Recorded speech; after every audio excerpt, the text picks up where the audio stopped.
Hello viewers, আপনাদের সবাইকে Bangla news tube দেশি রান্নাঘরের পক্ষ থেকে স্বাগতম। আজ আমি আপনাদের তৈরি করে দেখাবো চিংড়ি দিয়ে শাপলা। আসুন আমরা এর উপকরণগুলো দেখে নিই।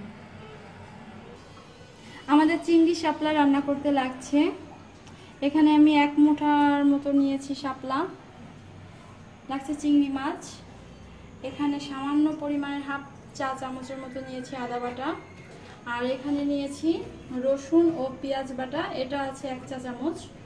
এখানে আছে পেঁয়াজ কুচি, কাঁচামরিচ, লবণ,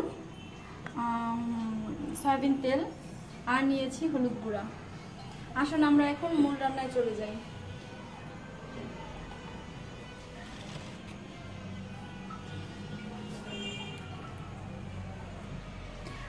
আমি আগেই চুলাটি জ্বালিয়ে দিয়েছিলাম, আমার কড়াইটা প্রায় গরম হয়ে গিয়েছে।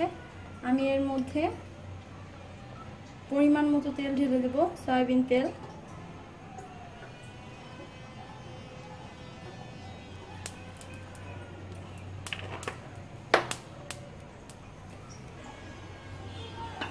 এর মধ্যে দিয়ে দেব চিংড়ি মাছ।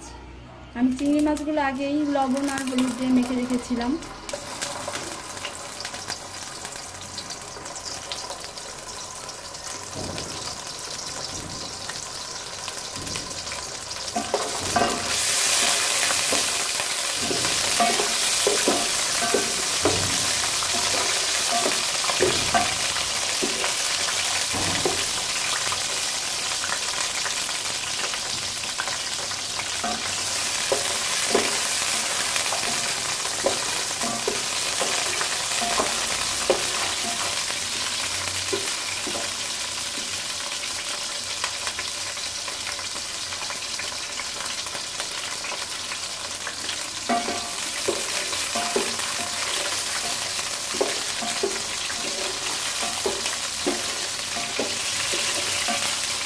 চিংড়ি মাছগুলো আমার প্রায় ভাজা হয়ে গেছে।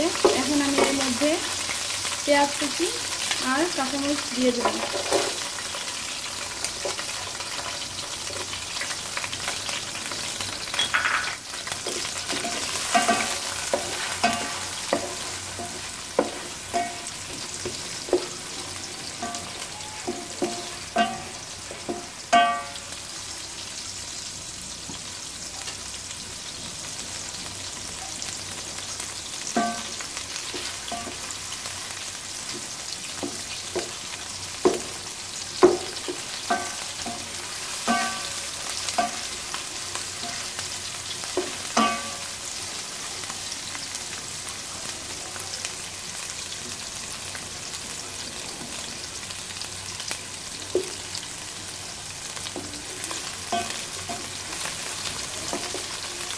পেঁয়াজগুলো নরম হয়ে গেলে এর মধ্যে আমি মশলাগুলো দিয়ে দেবো একে একে।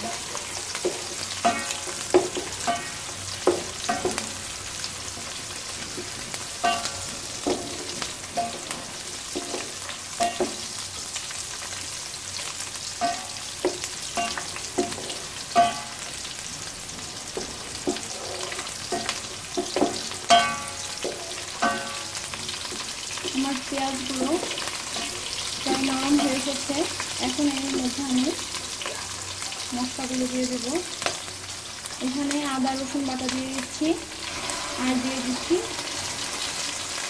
আদা বাটা।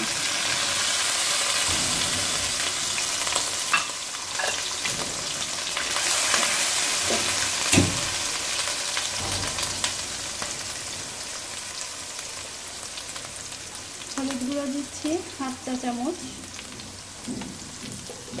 আর লবণ স্বাদ মতো।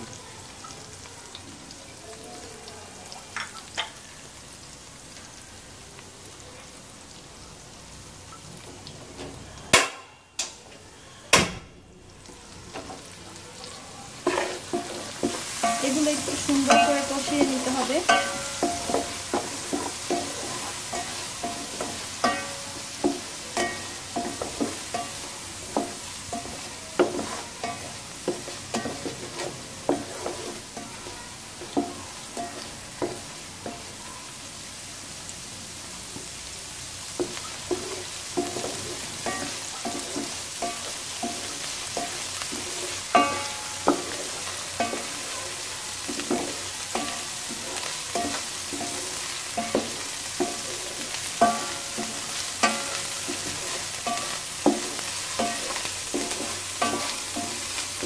আমার মশলা কষানো হয়ে গেছে, এর মধ্যে এখন আমি শাপলাগুলো দিয়ে দেব।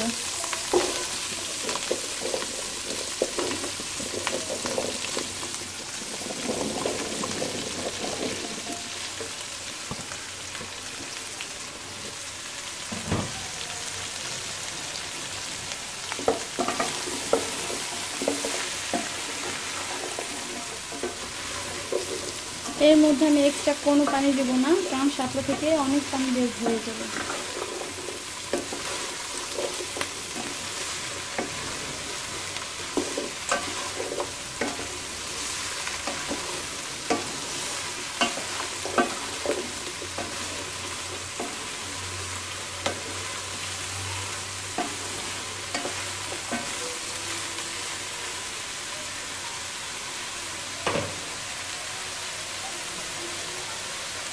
এখন আমি মিডিয়াম আঁচে 10 মিনিট রান্না করব। ভিউয়ার্স, আমরা 10 মিনিট পর ফিরে আসছি।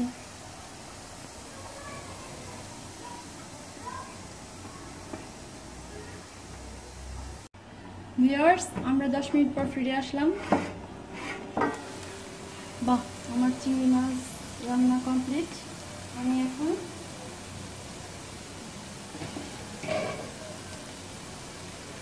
সার্ভ করব।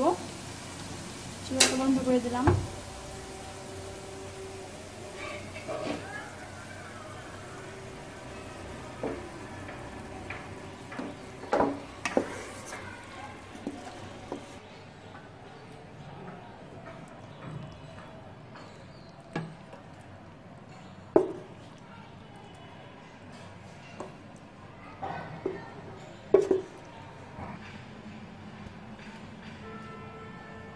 ভিউয়ার্স, আমাদের চিংড়ি দিয়ে শাপলা রান্না তৈরি হয়ে গেল।